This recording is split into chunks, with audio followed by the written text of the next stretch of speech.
Hey everyone, Mundo here. If you would like to support the show, please head to patreon.com/crimeandcourtusa.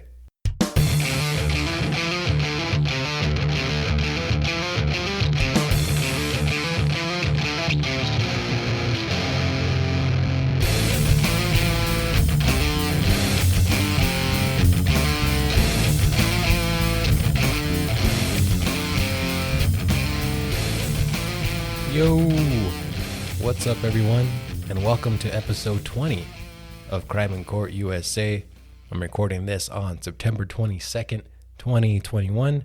I'm your host, Mundo Carrillo. Hope you guys are doing well out there. There's something that I have to acknowledge right at the top, and that is that Crime and Court USA has been downloaded in a total of 21 countries, which is crazy because this show is specifically about stuff that happens in America. So to all my foreign listeners, man, I love y'all. I really appreciate y'all listening week in and week out. And to all my American listeners, of course, I appreciate you guys. I'm sure there are a lot of you who have listened to every single episode. And for that, I am very thankful. So much appreciated to you guys. Anyways, this week, I would like to dig into the disappearance and death of Gabby Petito. This case has captured the nation, and it's captured me as well. So let's just get right into it. Petito and her boyfriend, 23-year-old Brian Laundrie, and Petito is 22, left New York in a converted van earlier this summer and documented their visits to national parks in the western United States on social media and on YouTube. Their plan was to get to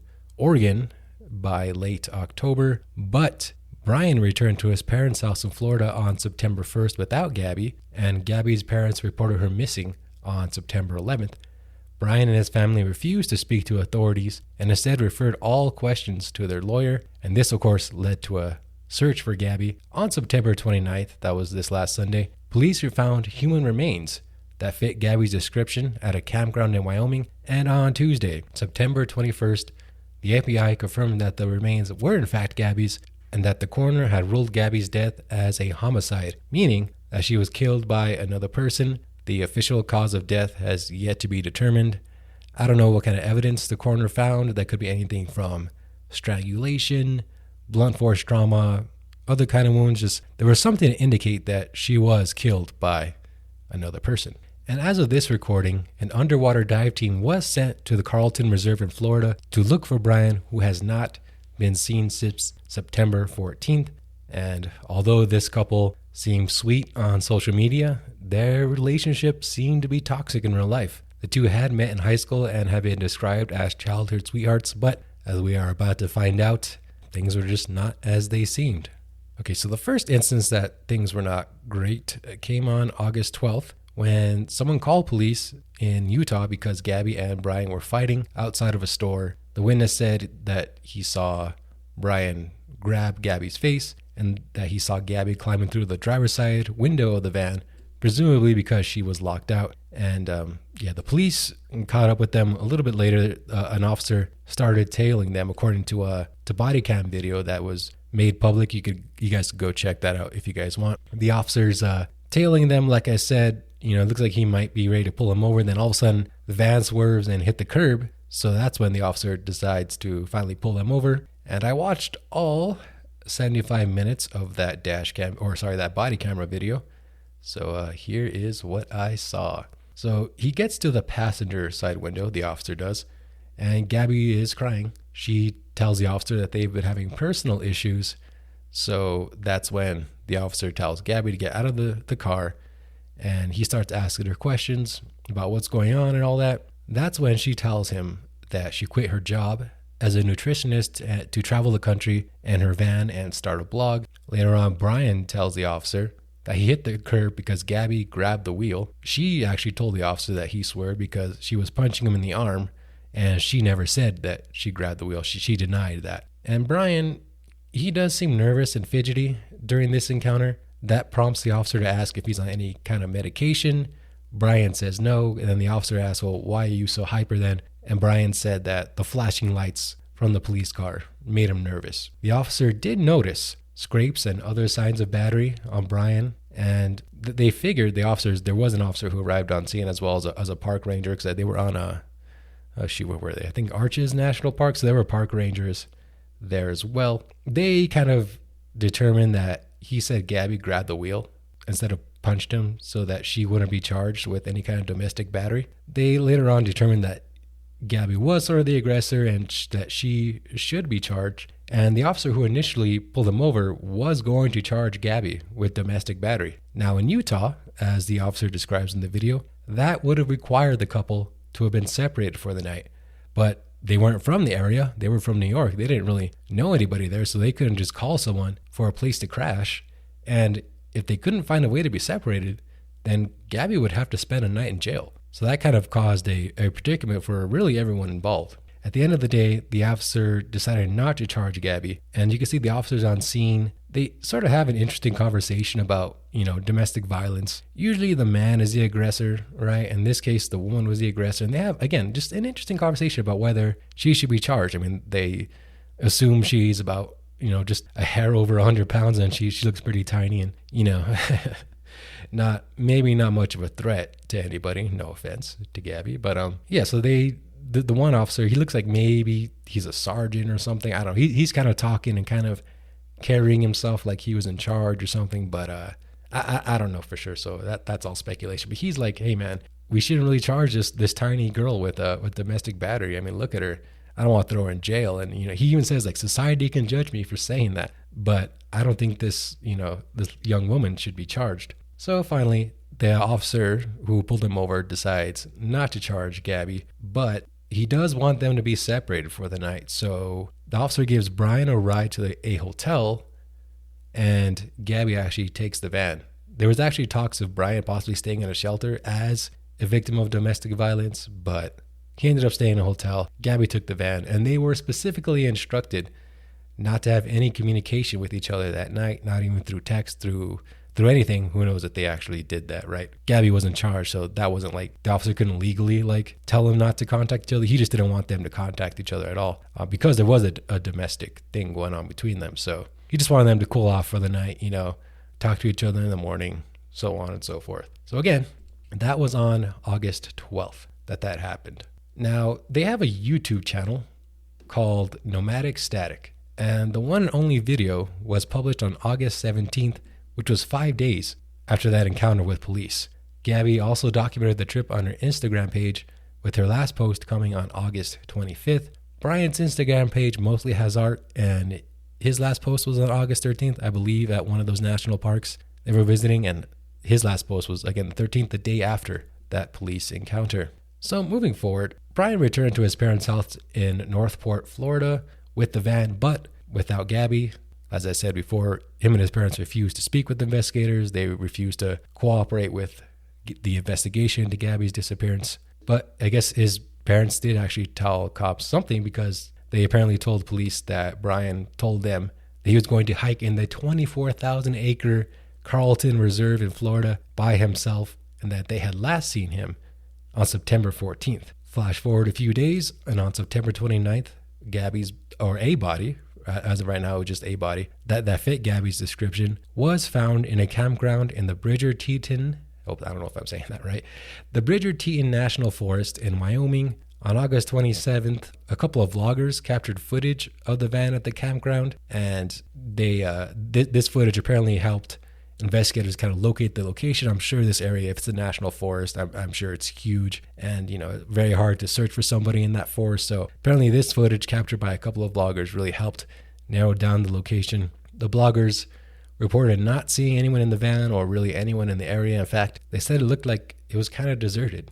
Now, the following day, on Monday, September 20th, the FBI searched Brian's parents' home and seized a Ford Mustang and other items from the house, including a bunch of electronics, hard drives, a lot of stuff like that. That same day, the Laundrie family lawyer, Stephen Bertolino, announced that there would be a press conference at 1 p.m. on Long Island, New York, on September 21st. Then he later canceled that press conference that evening after speaking with the FBI, several media outlets had reported. Now let's take a look at that Northport police affidavit, that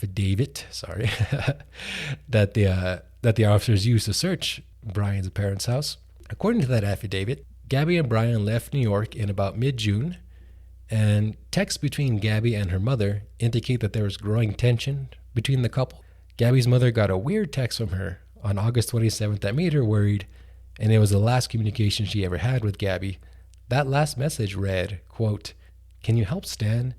I just keep getting his voicemails and missed calls," end quote.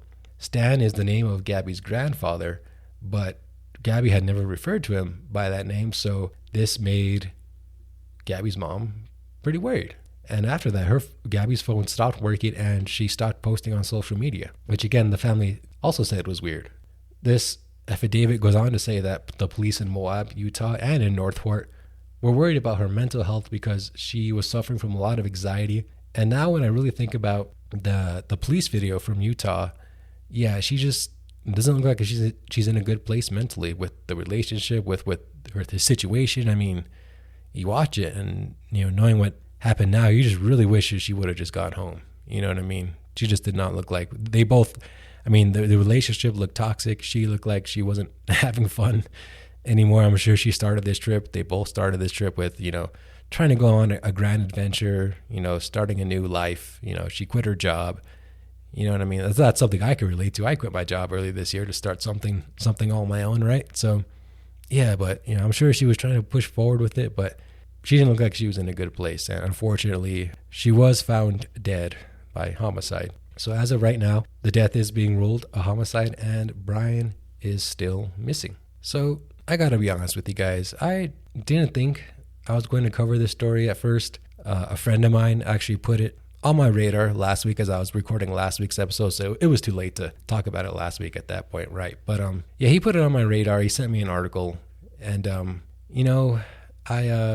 I said no if I wanted to do a story about a missing white girl. Let's be honest, right? Let's just talk about the race thing right away. Another missing white girl, people care more about missing white girls than missing women of color. And, at the time I was thinking, I didn't want to really feed into that and stuff and not knowing a whole lot about the story back then, right? But I did start looking into the story and I was like, oh, yeah, this is pretty interesting. I am going to get into this and yeah, this whole episode's about it today. But yeah, it is very interesting, the disappearance, their whole relationship, interactions with the cops. I mean, this case really did grab the nation's attention. But with that said, I saw a lot of people online complaining about, well, why is this case getting so much attention, but cases about other missing women of color don't get as much attention? And I think back on that Patrice O'Neal stand-up bit, rest in peace to Patrice O'Neal, but one of his old stand-up specials, he did a whole bit on this, on how people care more about missing white women or white women in general than other kind of women.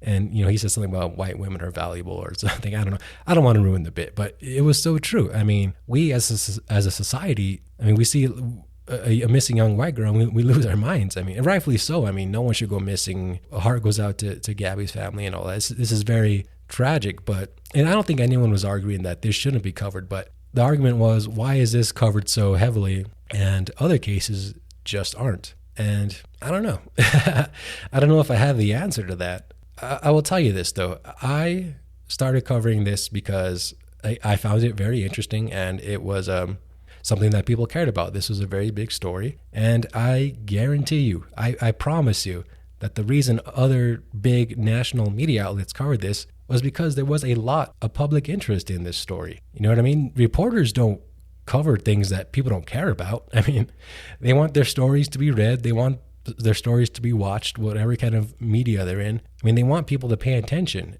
And sure enough, people were paying attention to this case. And, as far as I'm concerned, I don't know, you could say I'm part of the problem by talking about this case and not talking about other cases of women of color, especially since I'm a Hispanic man. You know what I mean? But yeah, the truth is, again, people just care more about, the missing white girl cases. And maybe it's time to hold a mirror up to ourselves as a society and ask, why do we care about young missing white women and not, other missing people? Maybe I could do better as a journalist to cover other missing person cases or other murdered women cases. I'd like to hear you guys' thoughts on it. Get at me on Twitter at Mundo Carrillo.